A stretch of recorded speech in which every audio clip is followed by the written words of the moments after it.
I have voluntary deportation since 2009, but I stayed.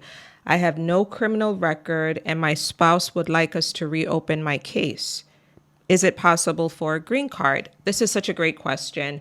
So, first of all, if a person had received voluntary departure, which is basically an agreement between them and the US government that says, I agree to leave the United States by a certain date. Now, when that date comes and you're still here, then that agreement turns into a removal order. So this person actually has a removal order since he's been in the United States since getting that voluntary departure order. So now his question really is, well, I now have a spouse and I believe I'm eligible for a green card through my spouse. Is it possible for me to reopen that removal case? And this is something that we've been doing a lot lately because now is the time for this. And it's so terrific when we help people get their cases reopened, particularly old cases like this one.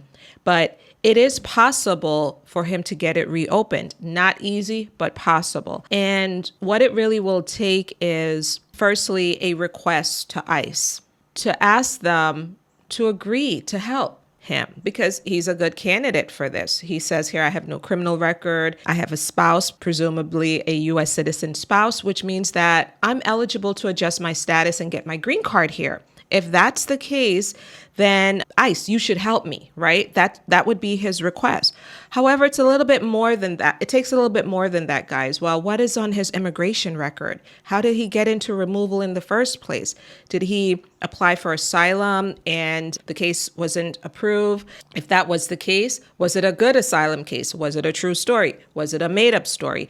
Did he present false documents to the government, to the judge? Was there fraud, misrepresentation? Is there, what was his entry like? How did he come into the United States? What has he done with immigration over the years? Has he tried all these other stuff that he's not eligible for? What's really on the record? So his entire background really will need to be examined before the idea of going to ICE is something that any attorney would do for him. At least us at McBean Law, we would study the background very carefully. And so if his case can be reopened and terminated, then absolutely he can bring his application to USCIS for that green card.